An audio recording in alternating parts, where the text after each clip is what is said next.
እስኪ ያስቡት። ለምሳሌ የናቹራል ሳይንስ ተማሪዎች ከሆናችሁ 3 አማራጭ ዙሮች አሏችሁ። የመጀመሪያው ያልፋችሁ ምክንያት አቅርባችሁ ሁለተኛው ዙር ላይ ትፈተናላችሁ። ሁለተኛው ዙር ላይ የተመቸ ነገር ባይገጥማችሁ ሶስተኛ ዙር ላይ የመፈተን እድል አላችሁ። ይዘው ይሄ በጣም ቀላል ኦፖርቹኒቲ እንዳይመስላችሁ። ከዚህ በፊት ምናልባት የቤት ሀዘን ሊኖር ይችላል፣ ድንገት የተፈጥሮ አደጋ ሊኖር ይችላል፣ ሰው ሰራሽ አደጋ፣ ብዙ ችግር አለ። ኤኒዌይ ያንን ተቋቁሞ መፈተን የግድ ነበር። ምንም እንኳ የቀኑ ሽፍት ያን ያክል የረዘመ ባይኖርም አማራጭ መኖሩ ግን በጣም አሪፍ ነው።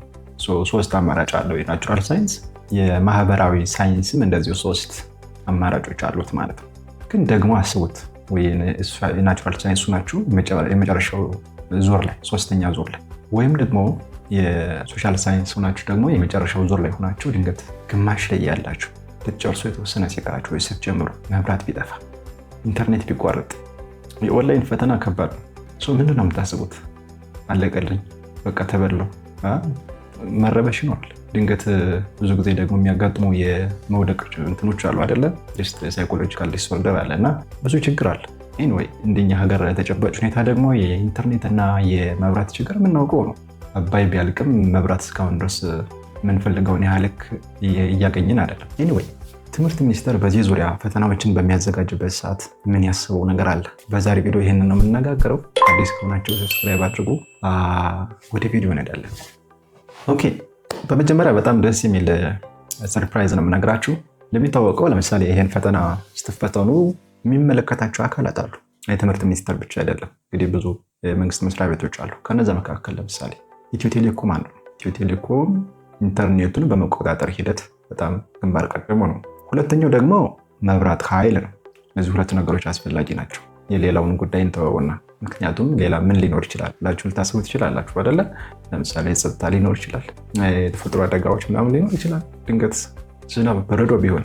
ኤኒዌይ እሱን ተውትና በዚህ ዙሪያ ለምሳሌ በቴክኖሎጂ ችግር በመብራት ወይም ደግሞ በኢንተርኔት መቆራረጥ ምክንያት የአንድም ተማሪ ውጤት እንደማይበላሽ ያው የፈተናዎች አገልግሎት ባወጣው መግለጫ አሳውቋል። ከዚህ ጋር በተገናኘ ያሰባቸው 3 ጉዳዮች አሉ።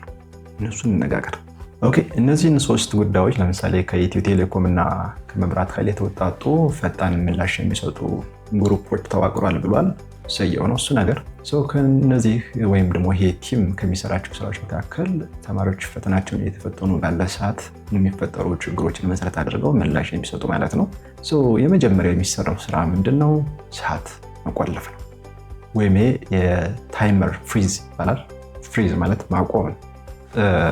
ምን ማለት መሰላችሁ? ለምሳሌ አሁን ፈተና እየሰራችሁ ነው እንበልና ድንገት መብራት ተቋረጠ፣ ወይም ደግሞ ድንገት ኢንተርኔት ተቋረጠ። በዛ ሰዓት ያ ዲቨሎፕ የተደረገበት መንገድ፣ ያ ፈተናው ዲቨሎፕ የተደረገበት ፈተናው የተዘጋጀበት ሶፍትዌር ሰዓቱን ይዘው ባላችሁበት ያቆማል።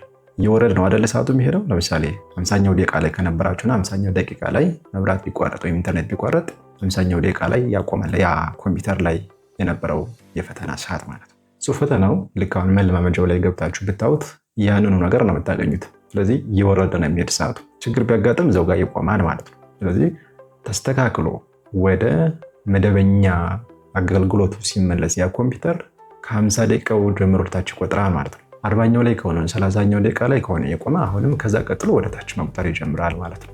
ስለዚህ ኦኬ እስካሁን እየቆጠረን የሚሆን የሚል ስጋት አይኖርባችሁ ማለት ነው። ፍሪዝ፣ ታይመር ፍሪዝ፣ ይሄ በጣም ትልቅ ቴክኖሎጂ ነው በነገራችን ላይ። ኦኬ ሁለተኛው ደግሞ የማረጋጊያ ሰዓት ወይም ደግሞ ትራንዚሽን ታይም ይባላል። ትራንዚሽን ታይም ማለት ለምሳሌ ችግሩ ከተፈጠረ በኋላ ችግሩ ሲስተካከል ድረስ ይሁን ተስተካክሎ አገልግሎት ከጀመረ በኋላ ያ ኮምፒውተር ብዙዎቻችን አሁን እንደተፈታኝ ሆነን ስናስበው ጥሩ የስነ ልቦና መረጋጋት ውስጥ ነው እንጨነቃለን። ልባችን እየመታ ነው የሚቆየው። ስለዚህ ያ ችግር ነው። ስለዚህ ይህንን ታሳቢ ያደረገ ተጨማሪ ነፃ ደቂቃ ይጨምራል ነው። ምን ያህል ደቂቃ እንደሚጨምር ግን አናውቅም። ዞሮ ግን የማረጋጊያ የተባለ የራሱ ተጨማሪ ደቂቃዎች እንዳሉት ትምህርት ሚኒስቴር መግለጫውን ሲሰጥ አሳውቋል። ይህ በጣም አሪፍ ነገር ነው። እንግዲህ ቅድም ያየነው ምን አለ? በጀመራችሁበት ወይ ደግሞ ባቆማችሁበት ሰዓት ላይ ሰዓቱ ይቆማል። ስለዚህ ተመልሶ አገልግሎት ሲጀምር ከዛ ሰዓት ይቀጥላል። እንደገና ደግሞ የማረጋጊያ ሰዓትም ይጨመርላችኋል። ያ መጨረሻ ላይ ሊጨመር ይችላል። እዛው ላይ ወደ ፋንክሽኑ እንደተመለሰ ሊጨመር ይችላል። ዋናው ነገር መጨመሩ ነው። ሶስተኛው ነገር ምንድነው? እንዲህ አይነት ችግሮች ሲፈጠሩ ምናልባት የሚፈጠሩ መደናገጦችና ችግሮች ስላሉ ይህን ነገር የሚያረጋጉ ሰዎች ወይ ባለሙያዎች፣ ብዙ ጊዜ የስነ ልቦና ባለሙያዎች እዛ የመፈተኛ ጣቢያ አካባቢ እንደሚኖሩ ትምህርት ሚኒስቴር አስታውቋል። ስለዚህ መደናገጥ ደረሰባቸው ተማሪዎች፣ ችግር ውስጥ የገቡ ተማሪዎች አይዟችሁ ፈተናው እንዲህ ነው ብሎ እስካሁን የነገርኳችሁን ባይሆን ጀስት የሚያረጋጓችሁ ባለሙያዎች አሉ። ስለዚህ እነዚያ ሰዎች ሚናቸው ማረጋጋት ብቻ አይደለም፣ የተፈጠረውን ችግርን በትክክል ዶክሜንት አድርገው ለሚመለከተው ክፍል የሚያደርሱም ናቸው። እኔ ከዚህ በፊት በዚሁ ዙሪያ በሚፈትንበት ሰዓት የሆነ ዩኒቨርሲቲ ላይ ብዙ ጊዜ ሴት እህቶቻችንም ሆነ አንዳንድ ወንድሞቻችን ምን ያደርጋሉ? ይወድቃሉ። አእምሯቸው ላይ ድንገት ያልታሰበ ነገር ይገጥማቸዋል። እንዲህ አይነት ነገሮች ያሉባቸው ተማሪዎች እንደየ ሃይማኖታቸው ጸበል ከሆነ ጸበል ትጠመቁ፣ ማንኛውንም ሃይማኖታዊ ስርዓት ብታስኬዱ እና አእምሯችሁን ጠበቅ ብታደርጉ ወይ ደግሞ የተረጋጋችሁ ናችሁ ፈተና ብትገቡ እመክራችኋለሁ። ኤኒዌይ ይሄ በጣም አስቸጋሪ ነው። አንድ ተማሪ የሆነ ነገር ሲሆን እሱ ተማሪ ብቻ ሳይሆን ችግር ውስጥ የሚገባው ጓደኞች ያሉ የክላስ ሜቱ ኦቨሮል ምንም እንኳ ከተለያየ ቦታ የሚመጡ ተፈታኞች ቢሆንም እዚያ ሴክሽን ውስጥ ያሉ ድንገት ሁሉም ይደናገጣል ማለት ነው። ያስበው ሁሉ እንደ ጉም በኖ ይጠፋበታል በዛ ቅጽበት። ኤኒዌይ እንዲህ አይነት ነገር እንኳ ሲፈጠር እንዲሁም ነግራችሁ ነገር አብራችሁ እዛ ሰው ጋር ተሸብራችሁ የምታመጡት የተለየ ነገር ስለሌለ ብትረጋጉ ብትሰሩ ቢያንስ አይዞህ ለማለትም በቀጣይ እንዲመቻቸው ሁላችሁም ተያይዛችሁ መክሰሩ ያን ያህል አስፈላጊ ነው ብዬ አላስበውም። ባለሙያዎች አሉ ማለት ነው ያን ሰው ትሪት የሚያደርጉ። ኤኒዌይ ይሄ ተጨማሪው ነገር ነው። ሲያማችሁ ብቻ ሳይሆን ኖርማሊ መብራት ቢቋረጥ ኢንተርኔት ቢቋረጥ ያንን መደናገጥ የሚያረጋጉ ባለሙያዎች ይኖራሉ ተብሏል። ስለዚህ 6 ዙርም ሆነ ወይ ደግሞ ናቹራል 3 ዙር ስፔሻል 3 ዙር ቢሆንም እንኳ ዞሮ እናንተ በአንዱ ዙር በተፈቀደላችሁ ዙር አሁን ይሄ ዙር ምንድነው የኮምፒውተር እጥረትም ስለሚኖር ይሄ ዙር የተፈጠረው እንደተነገረው ከሆነ ስለዚህ ዞሮ እናንተ በየትኛውም ዙር ቢሆን ተረጋግቶ ፈተናችሁን መስራት ላይ ፈተና ስትሰሩ የሚኖራችሁን መደናገጥ ማኔጅ አድርጋችሁ ከስትረስ በነፃ መንገድ ያወቃችኋትን ነገር እዛው ላይ ያላችሁ እድል ያወቃችኋትን እዛ ጋር የምታስቀምጡባት እድል ያችናትና ህይወት እንደሚቀጥል ማሰብ ነው። ያዘውን ላይፍ አይደለም።